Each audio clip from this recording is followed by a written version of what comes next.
French First Lady Brigitte Macron sues conspiracy theorists who claim she was born a man. By the way, just the fact that you're suing that's a little bit concerning for someone. You're a first lady and you're suing somebody saying you were born a man. Anyways, here we go. Macron has taken legal action against conspiracy theorists alleging she was born a man. With the trial scheduled for June in Paris court, Macron faces claims that she was originally named Jean-Michel Throgneux and transitioned to a woman in the 1980s, igniting controversy across France's complosphere. Macron's lawyer, Jean Inoki, emphasized the urgency of the trial, stating in recent weeks, particularly internationally, via Trumpist influencer Candace Owens, I felt that the harm to my client would increasingly day by day. The rumors gained traction after American commentator Candace Owens echoed them, prompting Macron vehemently deny these allegations. President Macron condemned the rumors as false and fabricated, expressing frustration over the impact of such misinformation on their personal lives. Vinny, what do you know about the story? Well, first of all, not to go back, but Tom, what were you going to say? I think it's amazing that she's got the balls to sue the media.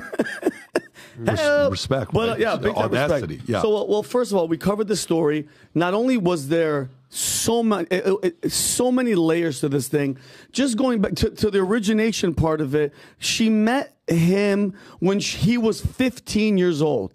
Let's put pedophilia to the side, okay? Sue, go to court. All the defense lawyer has to do, PBD, is demand a DNA blood test. That's it. It's over. It's a wrap. Just blood, now go. And by the way, this just goes to show and makes your case, Brigitte or Brad, whatever the hell your real name is, that this is suspect. Brian? You could clear all this up just by showing your picture of your brother. Like, quell all the rumors. And this, by the way, I was reading this, and then I saw some other crazy article that was trending on X. Do you guys know who Martin Nesbitt is? This made me shift to something different about, men or gays and all this stuff. Martin Nesbitt is a longtime friend of President Barack Obama. He served as national treasurer for 2 of his presidential campaigns and is the chairman of the Obama Foundation.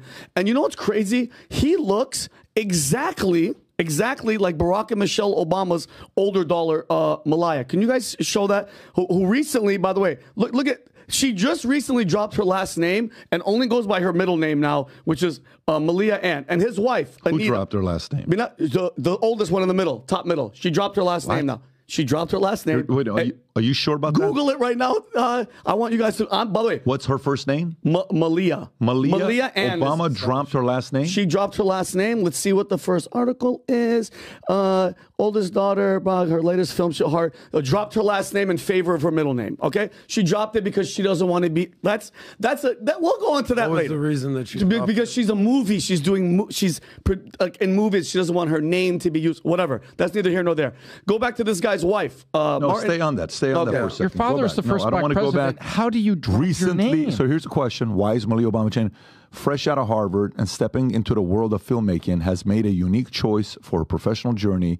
She's opting to go by her new name, and the decision to step away from her well-known Obama family name indicates a deliberate effort to forge her own path, distinct from her parents. Yeah, weird. Your parents are producers of movies now. Not only that, they were 2-term presidents, and for the left, Democrats called them the best president in a long time, Obama. That's their hero. You don't want that name, Obama? Isn't that weird? What does that say about the pride you have in your family lineage? If you're a Kennedy, imagine like John F. Kennedy's son says, I don't want to be a Kennedy. If you're a Bush, Bush's son says, I don't want to be a Bush. How is this not a bigger story and just happened 2 months ago? Tom, were you aware of this at all or no?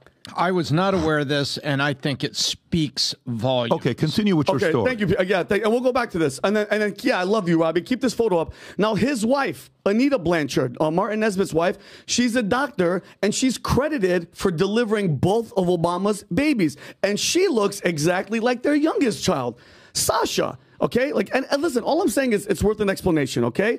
And you would think these people would distance themselves from this couple on top of the fact, let's just... the youngest daughter's on the bottom, and it looks like the lady to the left. That's his wife. And she's the one that delivered both of them.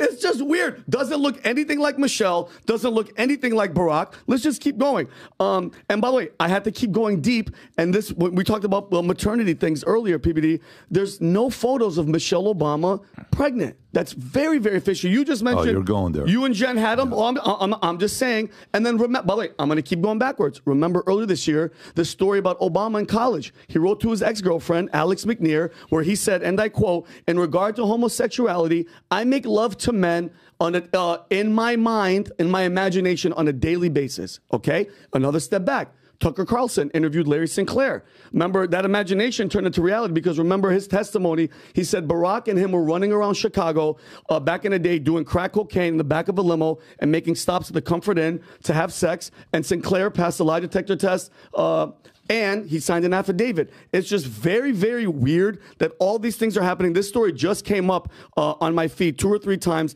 and they're talking about these guys. So going back to the, Brigitte, man, woman, whatever the case is, there's so many secrets and so many things happening. All you have to do to shut everybody up, have a DNA test, and stop all the rumors because they Tom, keep where are you at with this? Where's your over-under with the chances of, Rob, have you ran a poll yet or no?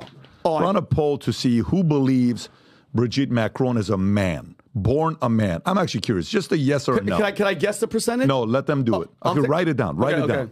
Write it down. I read the case by, while we're all writing this down, I read the case that Candace Owens made. She made a very logical, like a legal presentation, legal argument. I thought it was very logical. I thought it was very straightforward. I appreciated Candace for doing that. Certainly an intellect and certainly a researcher. And it certainly pointed me, after reading all that and then reading the kind of things that were out, not in the French tabloids, but other places where it's like, wow, this, do we have sitting in plain sight, this Tom, what do you think are the chances of this being true? Of the French, on the Macron, French couple? Yes. Yeah, we got to keep them all straight. Actually, straight's the wrong word, but I would say it's about, I say 75% chance that she's a man and she's the school teacher and this was the thing that happened. And that's exactly where it's at right now. 75% she's a man. Oh, that's where I was at. 80%. Let's go, baby. Yeah. Look. The article says that Brigitte Macron is going to sue conspiracy theorists who claim she was born a man. So we'll see what happens with this lawsuit. A lot of people like to say, don't use that C word, use coincidence theories. So I'm a big coincidence theorist. Yep. Michelle's a man, Barack's I didn't say she's a man, but how many Barack, rumors do you have to hear? Barack wasn't born in America. Cool. Guys, have fun. Have fun. Here's all I'll say. Candace, to our friend Candace, because she was mentioned in this article twice. I distinctly remember Candace saying, I'm going to put my entire career on the line to say that she's a man. So Candace, I genuinely, for your career, I hope you're right. But is there going to be some lawsuits pending? What is actually going to happen if it's proven that she's a woman? I'm just wondering what will happen. Candace will have a chance to respond. I'm sure, dude, I don't follow this story. Adam, but you know what's crazy? We connect, don't care. We connect dots. But Candace, we connect a lot of these obvious dots. I'm sure Candace will respond to this. Yeah. The only reason I'm mentioning Candace's name is because her name was mentioned twice in this article. You know what's the problem when you sue somebody? When you sue somebody. Yep. You know what's the one thing both sides can ask for? Discovery, baby. Discovery. And you know what the problem with the discovery is? Watch how quickly this will settle and fizzle out. They're doing this to make it seem like it's a big deal. It's going to go away in 6 months. What are the chances you think she was born? Yep. No, I don't know. I don't wake up in the morning. She's not in my top 100 concerns of my life, especially at this phase of my life. But the point is, it's entertaining and it's funny. What's funny about it is, think about one of the world leaders of one of the top countries in the world, the president, suing. That to me in itself is absolutely pathetic. Correct. That you have to just, if you're doing that, there's something there, Tom. Remember, once upon a time in America, we had a bunch of headlines. I'm going to go really fast so we can move on to the next story. And Ken Starr simply said, this subpoena asking for a blood test from the president is going to set all these headlines to rest. And he was right. Clinton gave the blood test. the unfortunate stain on the dress was his, and the headline stopped, and he got on TV and said, I really made bad choices, and closed up the matter. Because Discovery, Pat's right, Discovery has a weird way of shutting things down fast. There's facts and there's allegations, and right now we're talking about allegations, but let me speak a fact to you that I think is very weird. What? There's a 24-year age gap. That's the weirdest between part. The man and the woman. Now, if it's the man that's older, not weird at all. Woman that's older. What do you mean it's not weird at all? Kind of weird. There's women getting a girl just got in trouble. Some Harvard, she's married to some Harvard chick. She was in the back of a car with a 15-year-old. She just got in trouble. No, I think it's wrong, male or female, because it's pedophilia. You're messing with you guys are saying the same thing. Yeah, no, we're saying the same thing. I'm saying underage kids, but here's the thing. I'm not saying underage. No, I'm just saying. I'm saying the time they were married, he was 30. Here's what I'm saying though: how many of these instances, of these coincidences, from Bill Clinton to the kid that they're saying, the kid from what was it, Arkansas, that's saying that he's his father that looks exactly like him, to Michelle, I'm not the man thing, just Barack Obama being gay, are none of them true? We're just out there and they're all BS. Thank God, with all these coincident theories, we have our friend Vinny Jones here on the podcast. Well, listen, I'm just saying the frogs are gay. I'm just saying the world. And Vinny knows everyone's a man. The world isn't as perfect as you think it is. Because guess what, Adam? There's evil, there's liars, and when they're in control of the social. By the way, who does that look like? Who does that kid look like? Take a wild freaking guess. Okay, I don't need to be a conspiracy theorist. Barack Obama. That looks exactly like him. And by the way, how many allegations? That's Bill Clinton on the right.